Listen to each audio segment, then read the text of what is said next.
when corporations adopt mental health first aid as an initiative and train 16 people in an organisation of thousands and place all of the responsibility, therefore, of everybody's mental health on those 16 people who also have jobs, also have families, also have stresses. It doesn't feel right to me.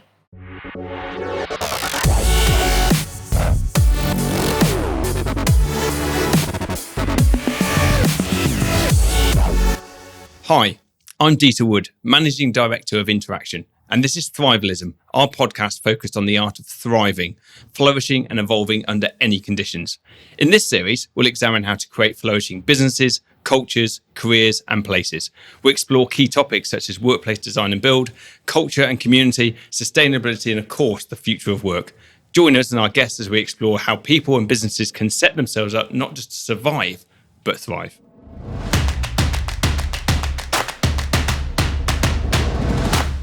In this episode, our head of marketing, Toby, catches up with author, strategist, consultant, poet and activist Amy Kean. They'll be going deep into what makes a workplace toxic and what other industries can learn from the advertising sector when it comes to building culture and whether mental health first aiders are actually unknowingly part of a bigger problem. Amy, welcome to Thrivalism. Brilliant to have you on. You do lots of stuff. You're consultant, sort of activist, journalist, author, provocateur. How do you describe what you do to people when they ask you?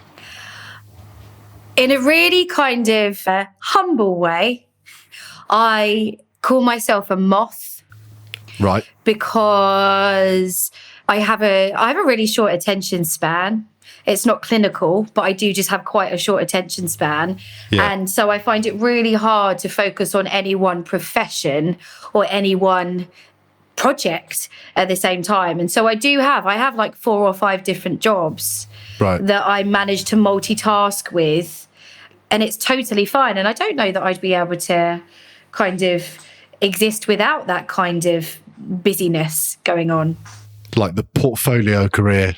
I think one area we overlap is our interest in the workplace and culture. And you do a lot of work in that field. What first got you interested in that? How did you get into it? What's your background in that sort of area? Well, what first got me interested in that is working at really shit places. Probably like many people. Yeah. So my academic background is sociology and psychology. And so I watch people intently anyway, all the time, psychoanalyze everyone, whether they know I'm doing it or not. What's interesting is that, I've worked in advertising. I guess that's my sort of main profession. I've worked in advertising for 17 years and very quickly realised as soon as I entered the industry at like the age of 22, it was going to fuck me up. I could tell because even, in my very first job, I was surrounded by people that were nastier than I'd ever experienced and were more stressed than I'd ever experienced. And for the first time in my life, I saw people playing games with each other, mind games, power games. And that observation, unfortunately, continued. That's sort of fascinating if you can approach it objectively from that situation, isn't it? Which as a 22-year-old, it's probably quite hard to do. But you obviously managed. And I think we've both got a background in media, and I think media agencies almost sum up some of the best and some of the worst stuff about building a culture and an organisational culture. Yeah. Some of them create brilliant cultures, put loads of work in and create brilliant work as an output. Some of them create brilliant work but have got toxic, horrendous cultures where everyone is overworked and stressed and unwell. Well, let's start on the positive stuff. What are some of the best things about media agency, the way they approach culture, that other sectors might learn from? Media agencies. So I have a little saying. I hope you don't mind if I quote myself. Go for it. Talking about culture is creating a culture is kind of a red herring. So instead of looking at your company culture, you should look at your company society. And a society, if it's going to function, should have all the right rules in place. It should be fair. It should have a nice mix of people. It should have a healthy balance of entertainment and art and creativity. And there should be a social side to it, etc. That's how a society would thrive. And then if you have all of those things in place and correct, then a positive culture will emerge. And inevitably, like society, it changes over time.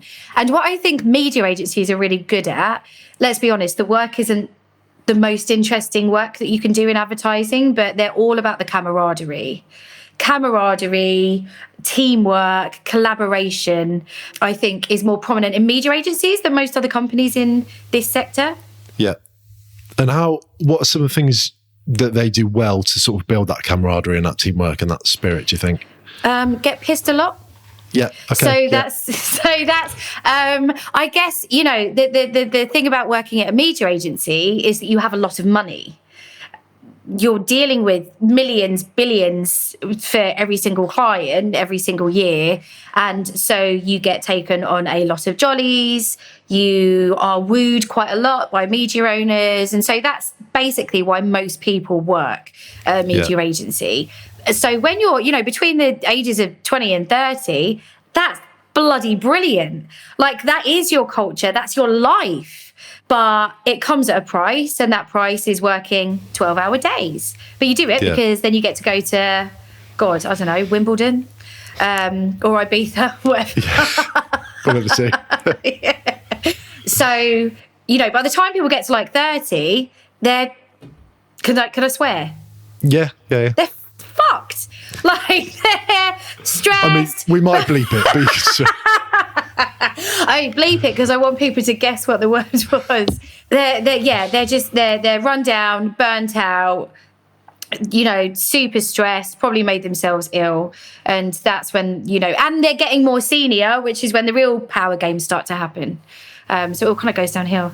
So that sort of leads into something that I wanted to talk about a bit, really, which is in terms of some sort of toxic workplaces and things like that. I guess that toxicity can grow with people as they get promoted through the ranks, taking the bad habits they've learned and applying that to the people coming after them. Do you think that when it gets to that stage, can a toxic workplace be turned around? Can something be done to save it? Or is it sort of ingrained and a really difficult ship to turn? Yeah, generally, I think in my experience, and also the interesting thing is, so I'm cultures editor for Shots magazine. And so I talk a lot about the workplace and I talk a lot about mental health. And I get a lot of people messaging me kind of at the end of their tether. I'm not trained to, you know, I'm not a psychologist. You know, I can't really help these people, but I think they just want to vent. And what it seems to me, based on my experience and the experiences of many people that message me venting, is that it's all about leaders. A bad leader, an insecure leader, breeds toxicity, resentment. You know, if they're aggressive, people follow their lead, it's tolerated. And so you can totally change a culture, but that person or those people have to leave.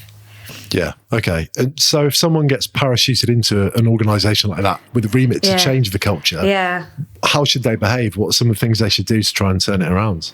I've never seen that work, by the way, ever.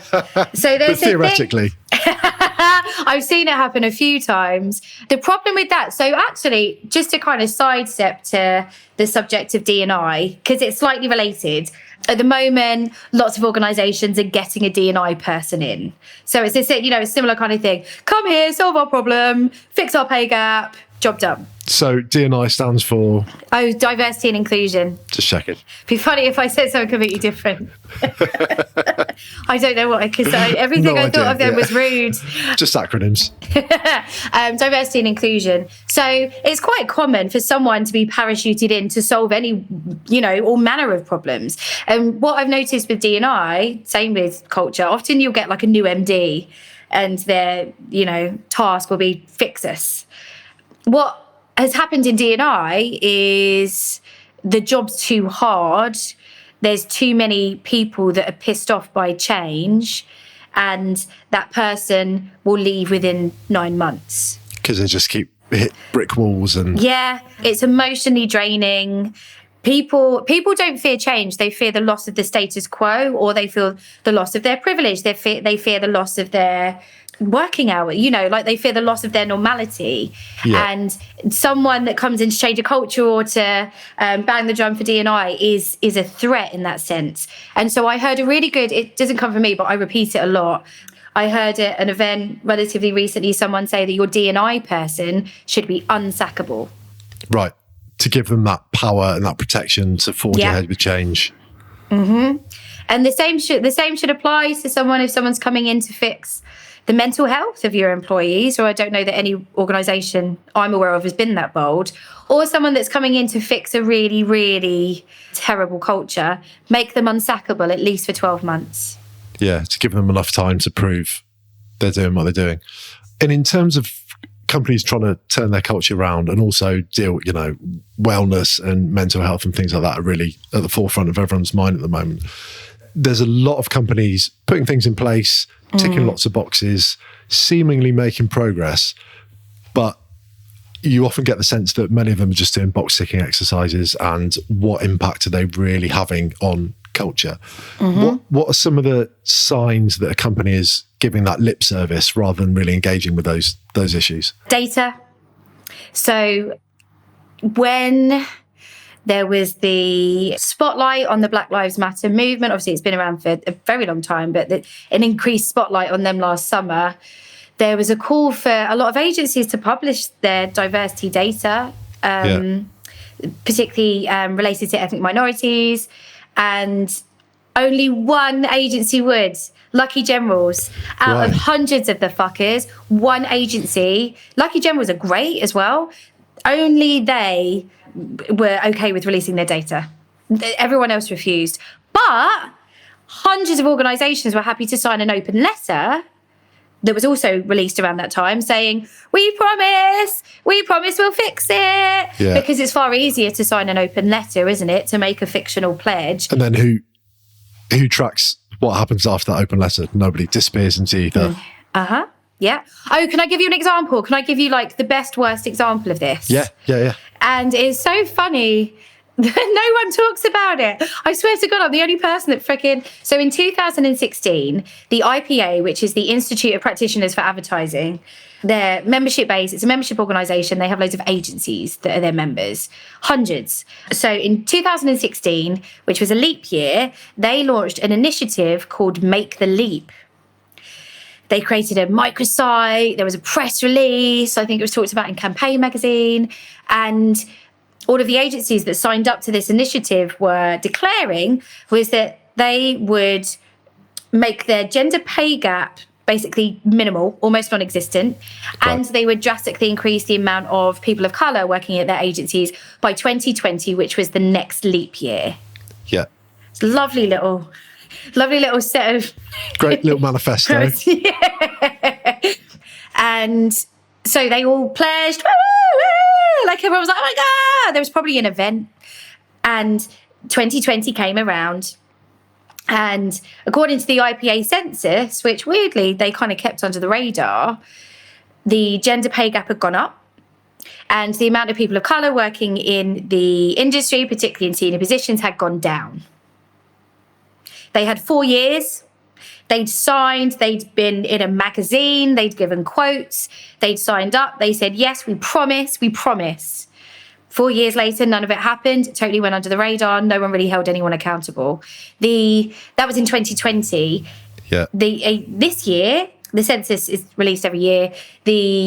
After the 12 months we've had, the results were exactly the same. Right. After a window where everyone could change everything. But maybe not. Yeah. That's quite a depressing picture of how Isn't things it? are. Doesn't it make you angry?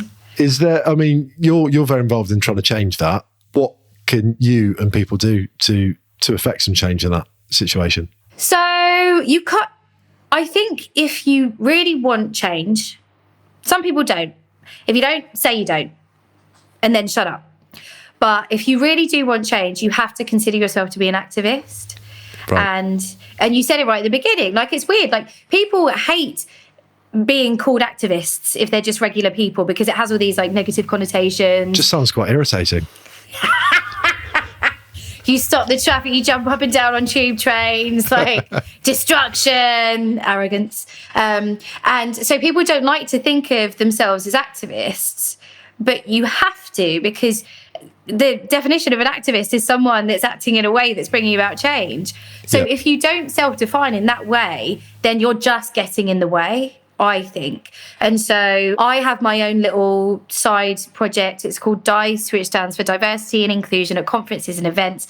And it's all about inclusion in the events space, which is actually more significant than it sounds, because events are run in every single industry, and they're all supposed to represent best practice, the future, the best thinking in every single industry. So they're a bigger deal than you'd think.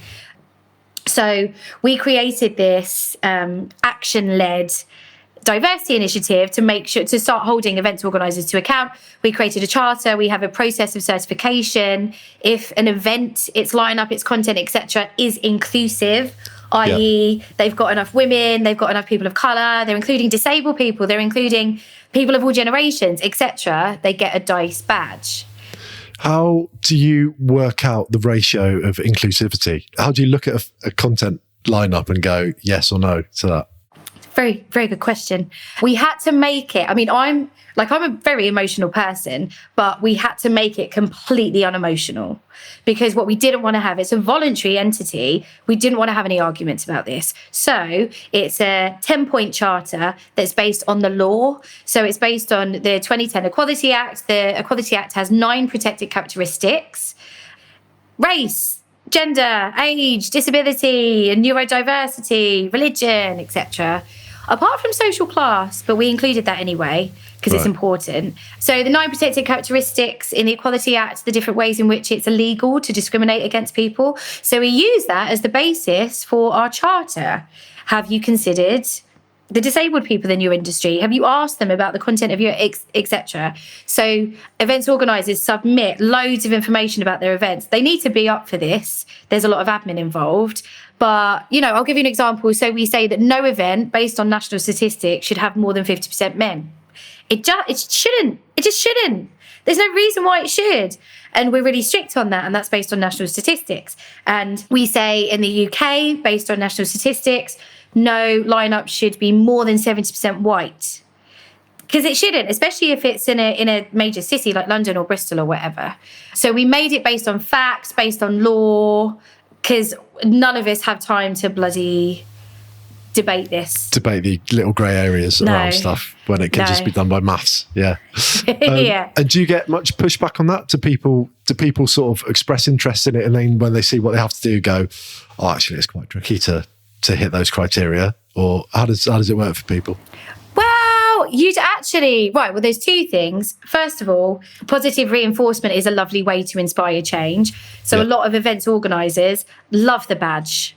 They will work hard for the badge. So we've had advertising week. We've certified 100, I think, events in the last 18 months. Okay.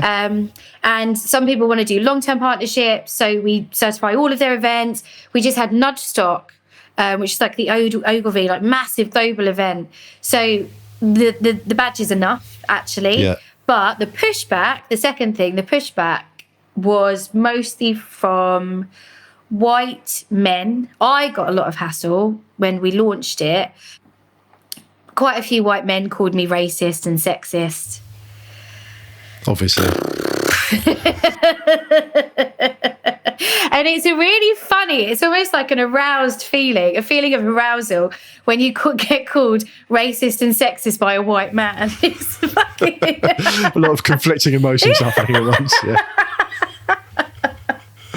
It's funny, So there was pushback in that way. But again, it kind of goes back to what I was saying earlier. People don't fear change, but they do fear the loss of something. And in this instance, it's the loss of their privilege. Some people, as we become more inclusive, some people are going to talk less because they've been talking a shit ton for the last however many years. There's only X amount of space in the room. Yeah. Yeah. And going back to the sort of the smaller activism points for a second about being an activist and how that works in day-to-day life. Look, if you're working somewhere that doesn't feel like a healthy, constructive, good for you place to be, is there any personal responsibility? If you're maybe not in a senior position, have you got any responsibility to try and change that place? Or is that just too draining, too much above your pay grade, too much hard work? Just put your head down and get on with it. What do you think? I would like to answer the former, and I'll probably do the latter, realistically, because I've only got so much energy. But where do you think that sort of sits? Because obviously, if every employee in a big organisation decides a cultural shift is necessary, they've probably got the power to do that collectively. But then that's a collective decision based on personal effort and space and time. I don't think, honestly, like, human beings only have a certain amount of energy and life on this planet. And I think to try and fix an organisation that clearly doesn't want to be fixed. Can I give you this is a little bit, I might get into trouble for this, but it's in the past now, and I'm not gonna get future work from them, so fuck it. I was in the leadership team. Did I speak to, did we, like? I think so, yeah. I think we met there. Yeah. So it was old school media agency, like used to be run by like geezers that would shout at each other down the phone, like, in the print days. Yeah. So we always had a bit of an issue with having quite a male culture. The banter was the banter always went too far. Like every time there was a leaving speech of a guy, the person giving the leaving speech would list all the women he'd shagged. They'd give some stories. Like there was too much that was too close to the bone, really. And a lot of us had like grown up there, so we were kind of used to it. And it was funny occasionally, but actually, I just realised after a while it was just a bit too, and the maternity pay was really bad. Like it just didn't feel particularly woman friendly. Yeah. So this was my attempt to change the culture. I created like a little group called HER, which stood for Have Us Equals Equality and Respect. That's good. Very nice. You're really good with acronyms. I am fucking one of your love top talents. Yeah. And do you remember the game You Bet? I remember the TV show. Was it? Oh yeah, that's it, where people would have like really niche, like someone had memorised the French phone book and they could read any number. Yeah. Can he do it? And you get like Paddy McGuinness going, £100 he can't. Yeah. Anyway, I'd want to do that. If the game was still around, I'd want to do that. Anyway. Good, so we're going to edit that bit out. Real tangent. Yes, So I launched it at an agency town hall. Everyone, we're creating this group. It's for women to like talk to each other about issues, like support each other when they come back from maternity leave. It's for us to help each other with our confidence, like all of that stuff. Bear in mind, this was 7 years ago. So feminism wasn't quite the industry that it is now. And loads of women joined this group. And over the weeks that followed, loads of men that they worked with took the piss out of them, started calling them lesbians, started asking if they were going to burn their bras. A lot of the women just had to hide our meetings from their calendar because they'd get shit every time they'd go to a HER meeting. And in the end, the bullying, to be honest, micro-bullying, was such that we just gave in. We just gave up. Yeah, that's really depressing. Yeah, but it was just too hard.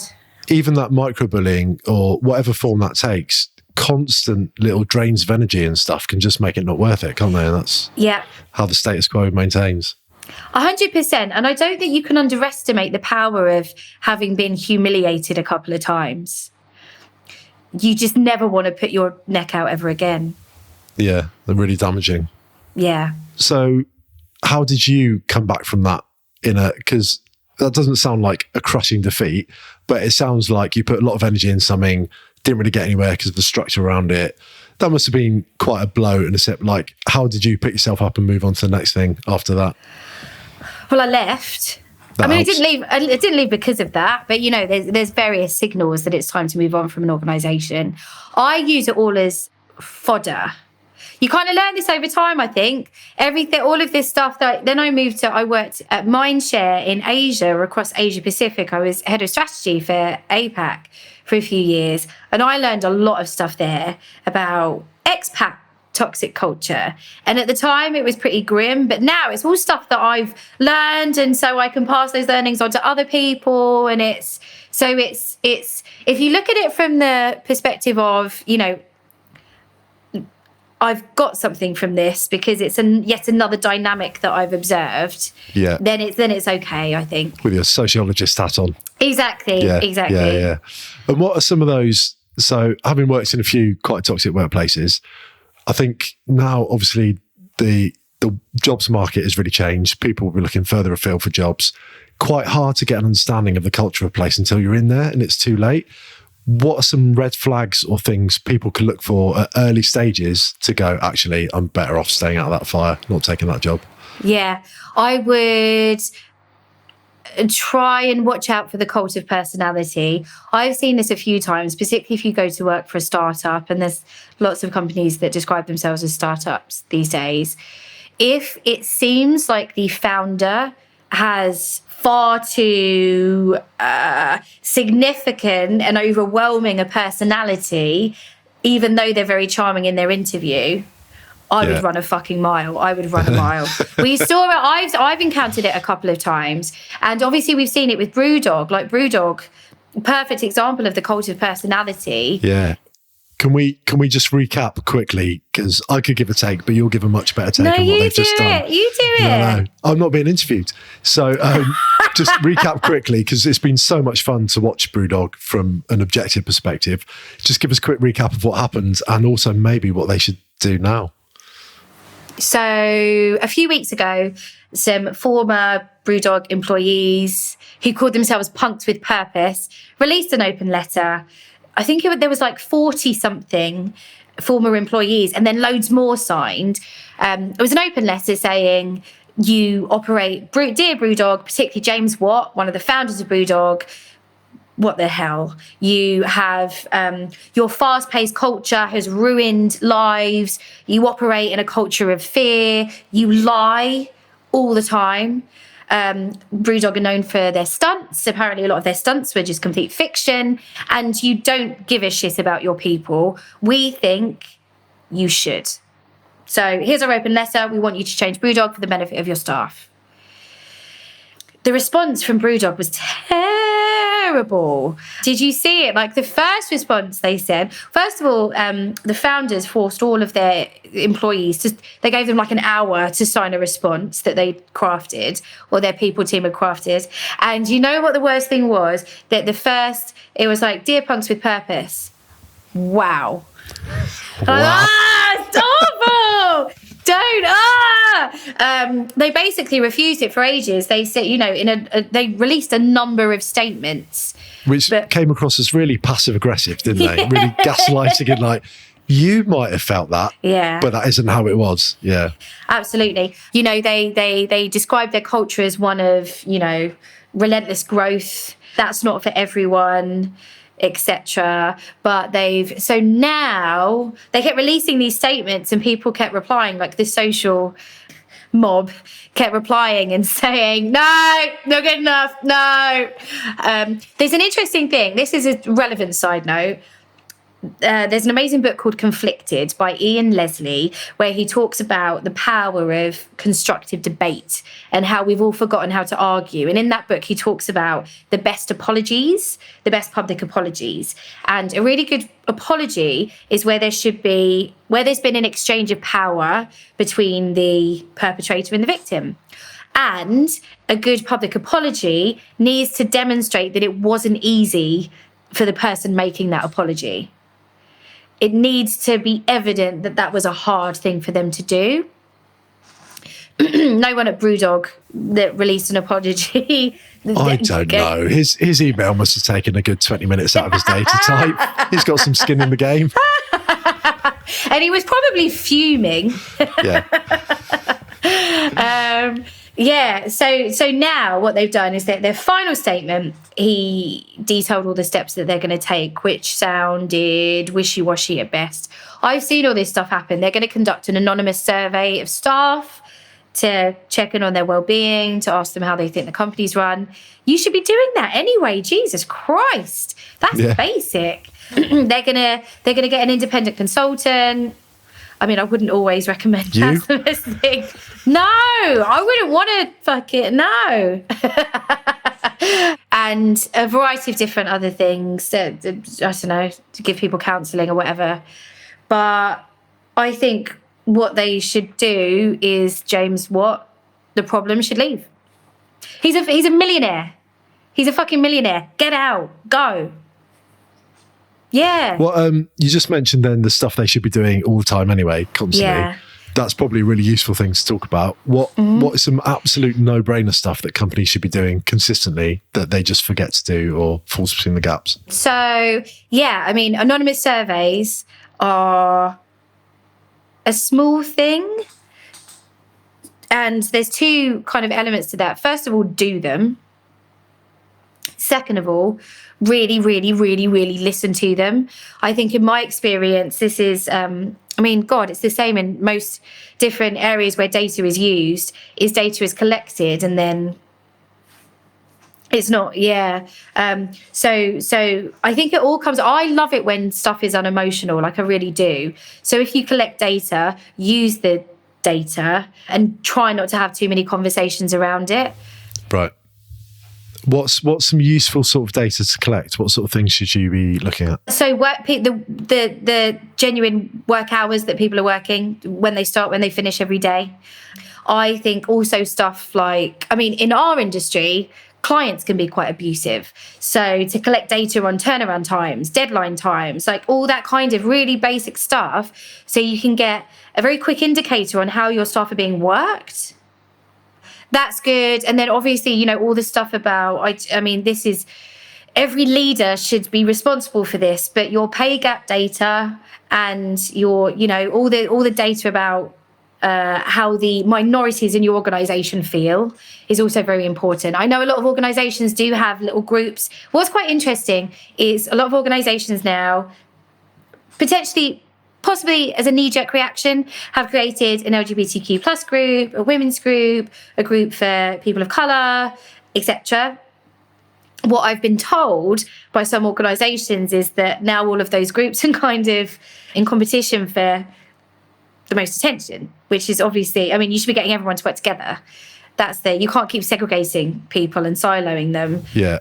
And do they almost see when those groups have been formed, like that's the job done now because responsibility has been passed over, hands off from an organisational perspective? Yeah. And then whenever there's a month, Pride Month, Black History Month, you have a series of events. Brilliant. And then crack on as normal. Yeah. Yeah. Well, I read a column of yours that I found really interesting, which is about mental health first aiders and your perspective on those. And I am one, I've been for a couple of years. It sort of rang true to me. So do you want to just talk me through what your thoughts are? So I think, I want to make it very clear that I don't just rant all the time. I do always have solutions because I sound like, but sometimes I just do feel like I don't understand why people are so not complicit, submissive when it comes to corporate initiatives, because the corporate world has functioned successfully for millennia on treating people like shit and getting them to behave. So I think you should always kind of treat any new initiative take some agency in that. Yeah. A healthy dose of skepticism. So the thing about mental health first aiding, I think as a program, it's great. It wasn't created for the corporate world, actually. It was just created for human beings to learn about mental health. It's relatively cheap to do as a course. It's like 300 quid for a 2-day course. And it gives a really nice kind of relatively holistic overview. Well, obviously, you've done it, into the important stuff, different mental conditions, what to do if someone's suicidal, all the resources, etc. Yeah, great. Like, that's amazing. Everyone should have that training. But when corporations adopt mental health first aid as an initiative and train 16 people in an organisation of thousands and place all of the responsibility, therefore, of everybody's mental health on those 16 people who also have jobs, also have families, also have stresses, it doesn't feel right to me. I also think there's an element of the organisations that I know that have mental health first aiders are very bad cultures of overwork, and they have very stressed employees. So I think there's a certain acknowledgement when you have an initiative like that you're kind of running your staff down into the ground as and well. it's a bit, I guess, to some extent, a bit like when you see advertising from like Shell who go, let's talk about your individual carbon footprint. And you're like, our individual carbon, it's not the problem here, Shell. It's a bit like that, pushing responsibility back onto individuals, isn't it, to some extent, I think. Yeah. But it's worked. It's worked for ever since the dawn of time, isn't it? And we've touched a bit on sort of red flags of a culture if you're looking for a job. What are some positive things that externally you can see a company and be like, actually, I think their culture's probably pretty good? I think this is really basic, but I think if your staff seem really chuffed to talk about you in social media, I think that's such a positive sign that it's got a cracking culture. I think if people are advocating for your organisation in their own time and they seem like they love it, I honestly think that's a really good litmus test. And how important do you think a company's sort of mission and purpose and that stuff is in that situation? I think everybody's missions and purpose is basically the same. Which is? Authenticity. We're brave, we're honest, we're authentic. Isn't that everybody's values? You need to think of a punchy acronym for that. Surely you can abbreviate B-A... Oh, damn it. Always be closing. Do you think those big corporate statements, or not necessarily big even, they might be a really small organisation, but one that has really authentic missions and purposes, do you think that impacts staff really? Or do you think that's just a flag to wave? Yeah, it's just like, my friend says this, my friend Sharu talks about this all the time. It's just your neon words at reception, isn't it? Those values. I think, honestly, I do think, again, based on experience, based on all the people that I talk to, it's all about leaders and it's all about the personalities of your leaders. Because I think, the best organisations that I've worked at are where the leader trusted their staff and gave them autonomy and allowed them to mess up. And then where I've seen that happen, their staff have just followed them religiously. Where they've got a safe space to fail. Yeah. Yeah. So it's obviously like the whole psychological safety. People are getting sick of the phrase now because it's become a cliche, but it is really, really, really, really important. It's really important. Can that be engineered, or do you think that's something that comes organically from good leaders and creating a safe environment? I think it can be engineered to an extent, but there's certain training that you have to have. So increasingly there's proof that really serious training, like diversity training, rarely works because small educational interventions rarely change someone's behaviours, especially if it's like mandatory and there's reluctance. It's very hard to change people's behaviours. But if you do stuff like listening training, I know you can do, I don't offer it, but I know you can do courses in listening. Yeah. I think that can really, really change a culture. Because interesting. People that don't know something how that to would listen. ever occur to me, really. But yeah. Have you not? Well, you're a creative guy. Have you never been in a brainstorm and said an idea and everyone's looked at you like you're a weirdo? And you've been like, my ideas have never been good enough to get that response. I'd be chuffed with that. That'd be great. Yeah, like people forget. Everyone. Well, this is just how work is, isn't it? We all talk because we want to assert our authority and blah, blah, blah, blah, blah. But people aren't taught how to listen to new ideas, listen to new concepts. I went Australian then. How weird was that? Like I was having like a stroke. Australian. And often there's this... Another part of the book that I recommended, Conflicted by Ian Leslie, is when people are talking to you, they're normally just trying to communicate their emotion. They just need you to know how they feel. Yeah. And words accept that and yeah. Oh, that's really interesting. So in terms of that's obviously a book to check out. What else have you read recently that you'd really recommend to people who are interested in this sort of area, if anything? I'm reading a brilliant book at the moment called Can't Even, which is about the burnout of the millennial generation. So it's written by a BuzzFeed journalist, I think. And it's about, I'm a millennial. Are you a millennial? I don't even know anymore. I'm at the end. You look like one. I'm 43. Well, I don't know what that means. Okay, you're not. No offence. That's fine. Basically, I'm not on TikTok. That's what I'm saying. So there's something very specific about the millennial generation, which is to do with economic forces, and like it's a social thing. It's not just about avocados. And that's something that's happened to that generation is that they can't stop working, because their value comes from their productivity. That's what they've been taught by their parents. That's what they've been taught by TV, all these fucking talent shows. Like everything's about winning, succeeding, being productive, never give up, being an entrepreneur, etc. Glamorizing the grind and the hustle.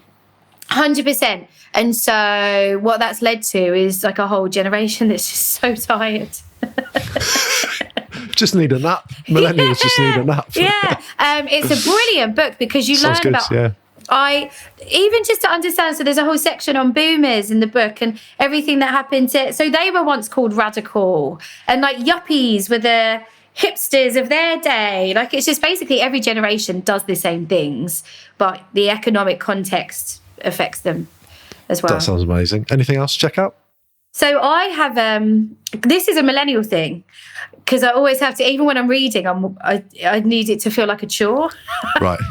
So I read one non-fiction book and then one fiction book as a treat. Yeah. And like that's the white bread, brown breads. Oh my God, on Peep Show.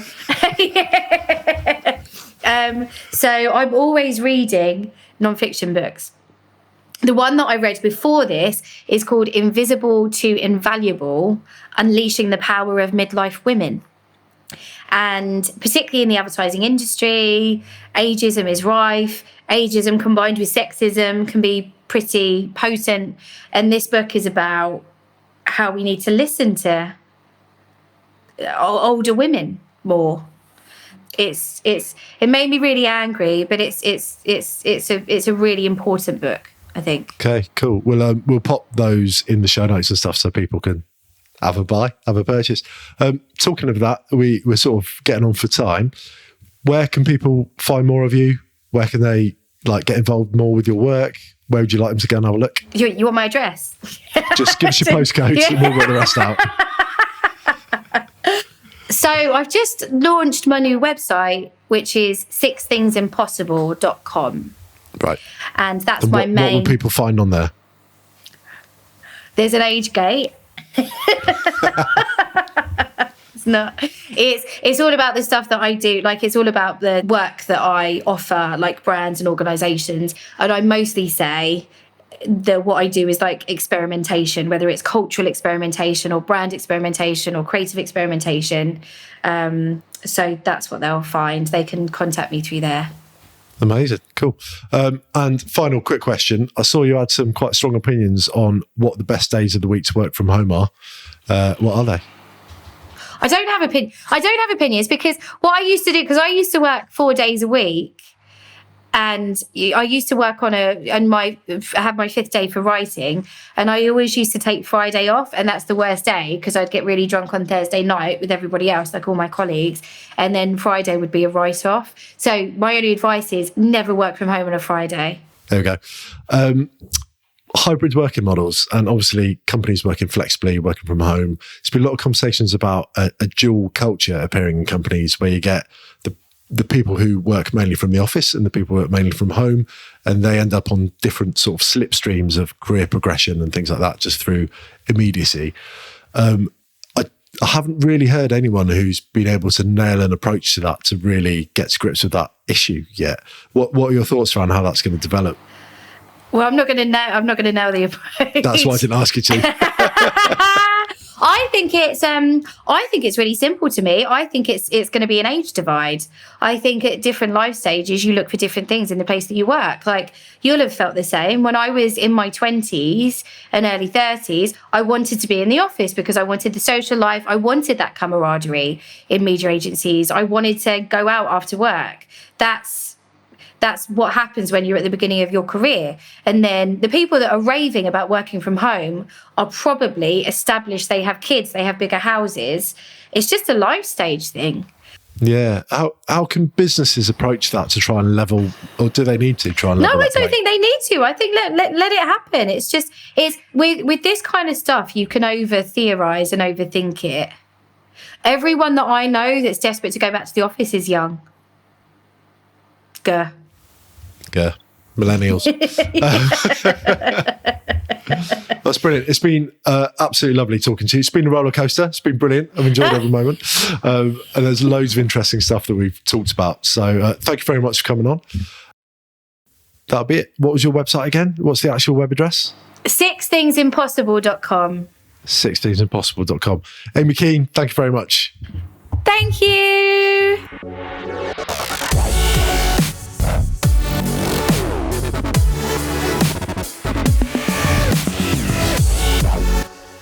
I really enjoyed that chat, and I hope you did too. If you did, don't forget to subscribe and review us on your platform of choice.